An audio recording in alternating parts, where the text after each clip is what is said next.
So this is whole new territory, right? So again, the whole movement is about what is it that we want? What do we the people want for the future of our community? Not just what we're trying to stop, not just what we think we can get. What is our vision generations out for the places that we live?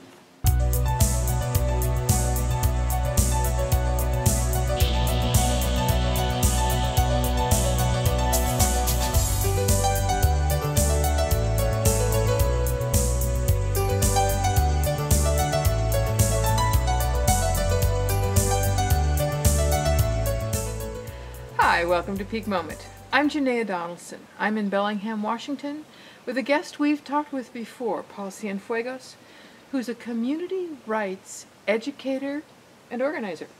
Thank you for joining me again. We had such a rollicking good conversation, or two conversations. It's like, and we just scratched the surface, so I want more. But first, for folks who didn't get to see you, what's the community rights movement? What is this? It's a movement that's been going for about 14 years.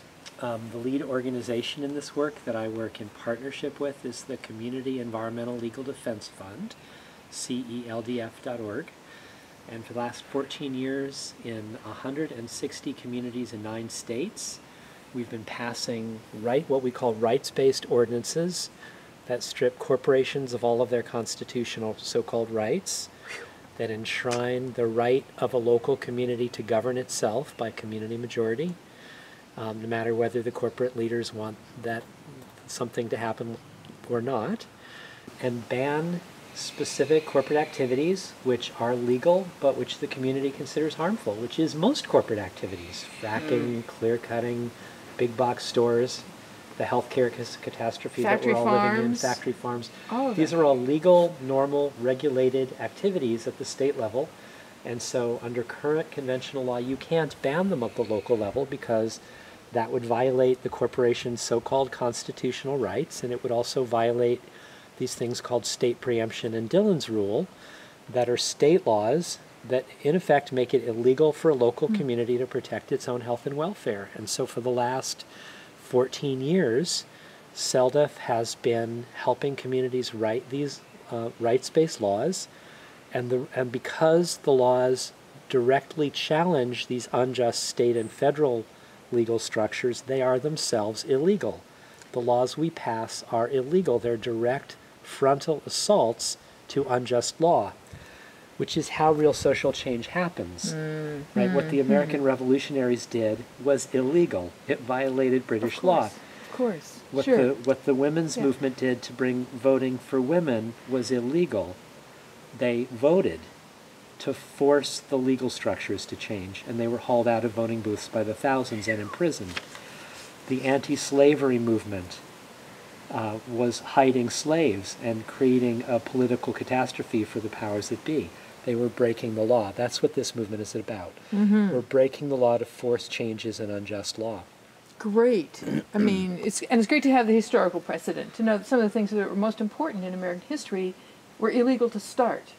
Because I would imagine that most folks here would be very supportive of curbing the rights that corporations now have to keep them out of their, out of their water system or their food system or whatever it is, polluting things. Great. Well, and in fact, it's common even in the present day. Medical marijuana laws are illegal under federal law, right? The feds haven't recognized them as legal yet. The feds claim that that's federal jurisdiction, that it violates federal jurisdiction for the state to legalize medical marijuana. Right? Same thing. So the question is, people say to me all the time, well, if it's illegal, aren't you going to lose in court? Well, it's a more interesting question than that. Can we build a political movement that overpowers the federal legal structures? And they did with medical marijuana.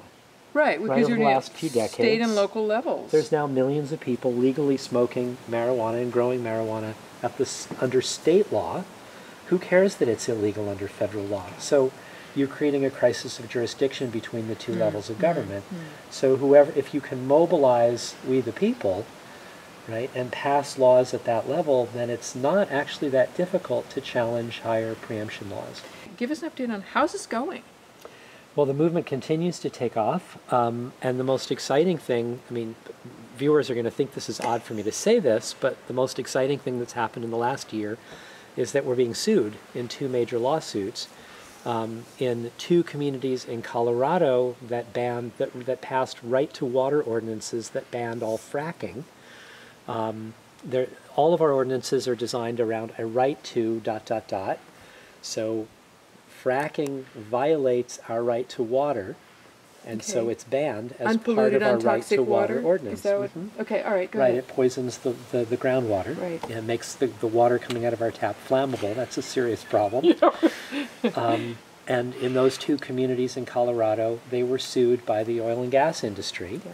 And in response, they could have just taken the lawsuit, and I'll talk in a minute about we actually like the idea of being sued. We're not like conventional activists because we've written, seldom has helped these communities write laws that are written in such a way to force a very specific kind of legal challenge from the state or from the corporate lawyers. And it's all about rights. So it's not about, is fracking safe? It's about, does a corporation have more rights than the people in the community who passed the ordinance by majority vote? Right. Do we have self-governing authority? Do corporations have constitutional rights that legitimately overpower the rights of actual human beings? That's what the court case ends up being about, because it's rights-based law.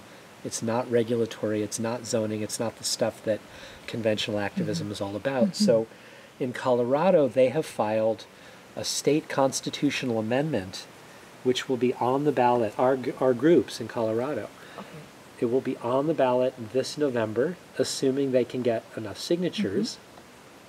And if passed by the voters in Colorado, it enshrines into Colorado state constitutional law the right of local communities to protect their health and welfare regardless of what corporations' leaders want.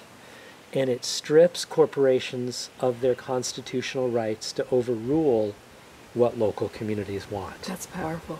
And it would be done as a state constitutional amendment. Now, the folks who are leading this movement around the country thought, we already knew that this was one of the directions we were headed, that once enough local communities had passed these within a state, we then start state community rights networks. And we always knew that the second phase would be confronting state laws and state constitutions and driving rights for communities into those laws and pulling rights for corporations out. Yes, yes. What That's we exciting. didn't understand is how quickly this phase 2 would happen, that the 2 communities that had just launched the network in Colorado would decide a proactive response like this was very exciting to the larger movement. So we already have a state constitutional amendment campaign in place. And then the other one is in Mora County, New Mexico, and I'll read you a couple of excerpts from what's going on there. The folks in Mora County, it's a mostly Hispanic and indigenous county in northern New Mexico, and last year they passed a right to water and self-government ordinance that bans all mining, all oil drilling and fracking in the county. And the only 5,000 people live in this entire county. It's a huge, mostly wilderness county. The community put so much pressure on the county board of commissioners, they actually had to get 2 new commissioners elected simply to get this thing passed, because they didn't have the backbone, the existing commission. So there's now a man who's been elected named John Olivas, who's just this extraordinary person who I met last year, and he just wrote in response, so the Mora County Board of Commissioners is being sued by the Independent Petroleum Association of New Mexico. And again, because it's not a conventional law, the IPANM is having to argue that their constitutional rights as a corporation are being violated, and that those rights trump the rights of the voters of Mora County, New Mexico, which is not a conventional lawsuit at all. And John Olivas wrote this beautiful essay called Defending Our Community Bill of Rights Ordinance, which bans corporate oil and gas drilling in Mora. So here's an excerpt from the essay. The people of Mora County haven't set ourselves adrift from the state and federal system of law. Instead, our ordinance envisions a transformed system, one in which rights expansion at the municipal level is immune from the corporate privatization of the courts and state legislatures.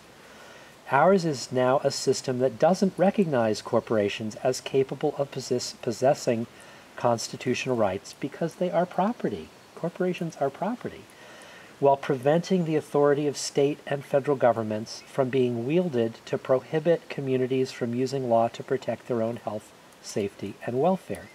In short, the Mora Bill of Rights finally asserts in law the democracy that many of us thought we already had. Oh, beautiful. So here's, exciting. Isn't that lovely? Yeah.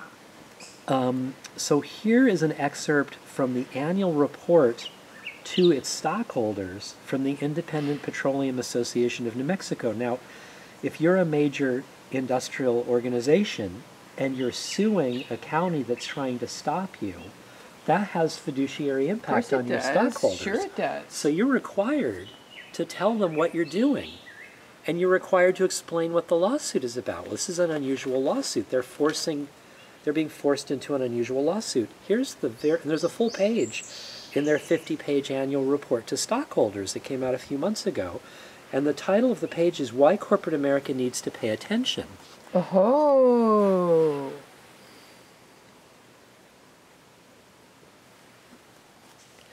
Here's the last paragraph. While industry, the media, and the public might ignore all the commotion created about the hydraulic fracturing discussion, this issue is the beginning of a social movement that is greater than just the oil and gas industry. It is a potential game changer for all of corporate America. I get goosebumps. Now that's from the Independent Petroleum Association of New Mexico. And they are, they recognize the import of this. I mean, whoever wrote that gets it. Yeah. This challenge. This is a big challenge. Yeah. I mean, the British are coming, and the revolution is Yeah. starting. Here's Yeah. what they're saying. And they picked the wrong county to sue, quite honestly. You know, if they'd picked a county that was all white suburbanites, they might not even notice they were being sued. This is a community of subsistence, Hispanic, and indigenous farmers, right? 5,000 people. There are very few recent transplants to Mora County.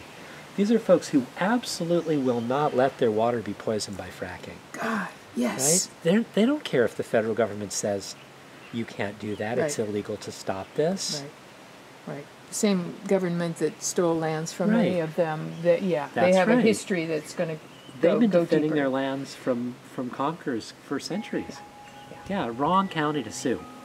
So the other interesting thing, can I? Sure, go. Okay, that's directly related to this is what happens when you pass an ordinance that bans a specific kind of corporate activity, and either the local government, after the public passes it, ignores it, claiming that the law is illegal, so we're not going to enforce it.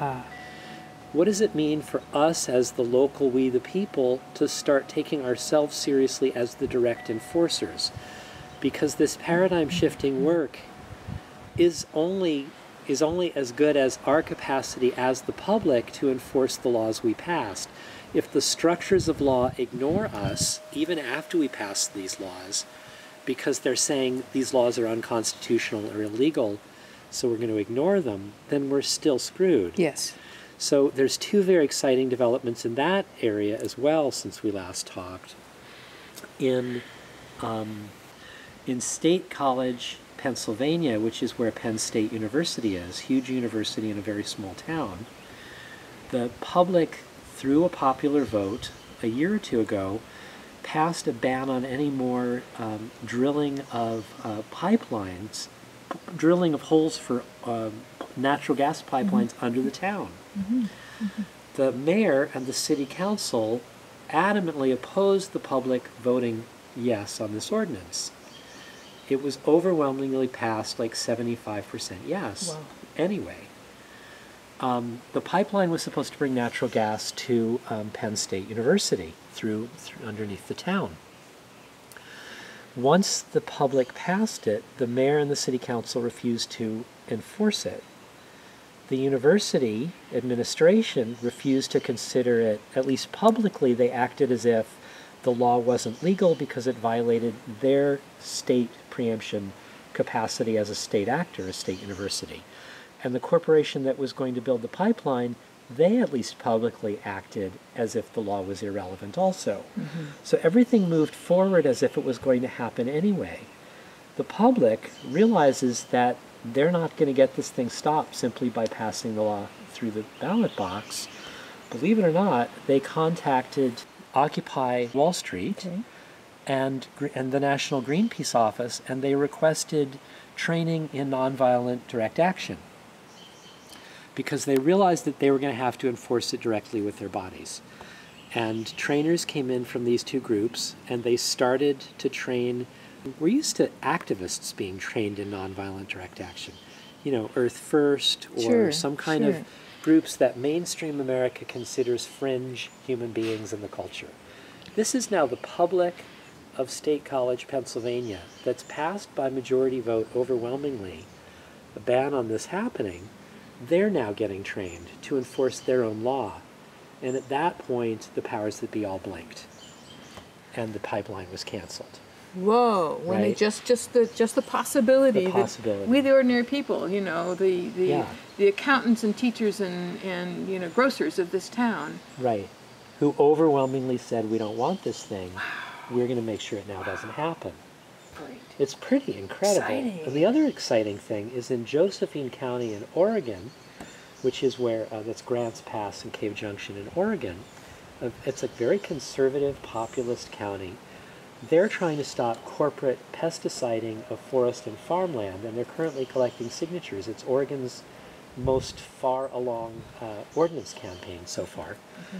And written right into their ordinance that they hope to have on the ballot later this year, written right into the enforcement section of their ordinance is something that we haven't seen in any of our ordinances before. It says, if any resident of the county chooses to do nonviolent civil disobedience simply to enforce the ordinance, their civil disobedience shall be considered legal. Whoa! We've got protection here then. Right. For so that people the county's enforcing law makes direct nonviolent civil disobedience legal if it's enforcing this law that was already passed by the voters. Yes. Oh, we're a new country. Right. So this is whole new territory. Right. So again, the whole movement is about what is it that we want? What do we the people want for the future of our community? Not just what we're trying to stop, not just what we think we can get. What is our vision generations out for the places that we live? You have a song about this. I do. Sing it for us, will you? Yeah. Yeah? Yeah, this was, I wrote some words for an essay that my friend and colleague Lawrence Cole, who's a song leader in Port Townsend, put to music, and he also added some verses. Are we the people or aren't we? For if we really are, what is it that we want? What is it that we're yearning for? Of, for, and by the people who share and honor this sacred land, a governance of we the people, held in our strong and caring hands. Thank you. Isn't that lovely? Yeah, that's sweet, and it's a nice. I mean, it takes you back to the reminder. It's we the people, and I Yeah. love that, and what you're and how you share this, because we thought it was we the people, right? And we thought that the only ways we could do things is the way the standard activist community is, like those lawsuits and sort of stuff like Environmental Defense Fund would do or whatever. But you're talking about a revolutionary different path here. I want to ask you why that standard kind of activism, or why the politics of normal. Why isn't this working for us? Well, we've been funneled for more than a century into doing our activism mostly in zoning law and regulatory law. So rather than what we call rights-based law. So since the 1880s, believe it or not, it's been, what, 130, 140 years now, the powers that be, the federal government, working in concert with the first large corporations and their leaders, which were the railroad industry, the public was getting really outraged at the harms being caused by the railroad industry in the late 1800s. And at that time, we were living under a paradigm of law where corporations were chartered uniquely one at a time and were not supposed to cause any harm.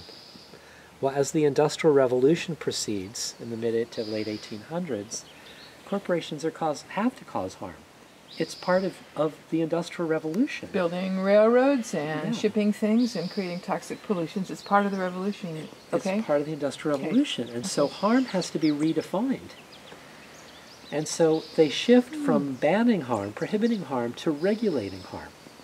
They create a whole new kind of law called regulatory law. And so starting in the 1880s, a new regulatory agency is formed for the first time called the Interstate Commerce Commission. And they tell the concerned citizens who are outraged at the corporate harms caused by those industries, oh, we have created this bold new response, go talk to this agency. Well, it was actually designed to tie people in knots. It was never designed to actually have any authority to stop it at all. And so ever since then, I mean, this is a long history, but in a nutshell, we now have a system of law where if you're an activist and you're concerned about health care or clean water or safe food or logging practices or GMOs or whatever, you're funneled into a regulatory agency where your activism becomes immediately irrelevant, where placeholders sit in the fronts of rooms. You give your 3 minutes of testimony to not even the person who's going to make the decision, or you file one of the hundreds of thousands of documents saying no, and then they go ahead and do it anyway. Yeah. That's the system of law that we have. So virtually all activism today, like literally 99.9% of activism concerning corporate activities today, focuses on regulatory and zoning. Well, in regulatory law, regulations never say no. Regulatory agencies don't say no. They just say where, how much, through what process. To regulate is to allow. You don't. Yes. You don't Right. regulate something that's prohibited. Of course. Right? Sure. Right. Yeah. That So makes sense. regulatory agencies, by definition, allow a certain amount of harm, a certain amount of poisoning. So really, what I hear here is what you're saying is the environmental or the activism movement for anything that is has really to do with corporate power, right. Thank you for corporate that. activities. It's like we are. You may win a little aspect. You can only do this much That's harm, right. but we're losing the war. We're losing the war. So, I mean, here's just one example. I got this in my mailbox from Green America just a couple of months ago. GMO victory, thanks to your membership. With your help, we achieved a critical victory against GMOs in January when General Mills announced they would remove GMOs from original Cheerios. So we did all of that work so that General Mills could take GMOs out of one of their hundreds of product lines? Right? How long are we going to beg and plead corporate leaders, regulatory agencies to protect us from this? The structures of law are the problem. And we've ended up in a structures of law problem because of something that happened a couple hundred years ago, is that we ended up with a very revolutionary constitution that almost nobody's ever heard of, called the Articles of Confederation and Perpetual Union, that had a much more local and state-based democratic structure, that had no Supreme Court that could overrule we the people, that had no U.S. Senate that could overrule the House of Representatives, the People's House, and that had no executive branch. It was decentralized democracy. Through a political coup 13 years later that Madison and Washington and others organized, we end up with our second U.S. Constitution, where we have a Supreme Court that can overrule any law they want, where we have an executive and a Senate that can overrule the People's House, right? And so, and for the first century, only white propertied men are persons under law. right? So for the first 100 years in the United States, only 1% of us even have personhood, the right to vote, the right to sue. And at the point in the late 1800s that a lot more people become persons under law, at that point, the privilege and power of that 1% is finally challenged a whole century into our country. And so what do? To figure out how to maintain their elite minority rule, they start packing rights, in quotes, into the corporate form. Because finally the corporation becomes useful as a way to overwhelm, again, the democratic process. Yeah. Right? You don't need to propagandize the public when only 1% of the public Sure. has the vote. Sure. At the point that more and more people are enfranchised, how do you keep the public disarmed? Well, you take the business structure called the corporation, and you pack the corporate it, with free speech rights and property rights and commerce rights and contract rights and privacy rights. And then the 1% becomes the people who run the corporation, and now they're hiding behind the corporate veil, and now they're utilizing their rights as a corporate it. And now the corporate it has more rights than we do. So once again, minority rule is sustained. And to this day, we live in an elite rule society where corporations have more rights than we do. And that same 1%, it's really 0.001%, makes virtually every decision. I mean, the reason that we all drive cars instead of have functional transit systems, the reason that we buy toxic food, the reason that we have the healthcare system that we have is because a tiny percentage of human beings alive in the United States made those decisions for us, right? They saw us as the bewildered herds. That was their phrase for us, right? Thank you.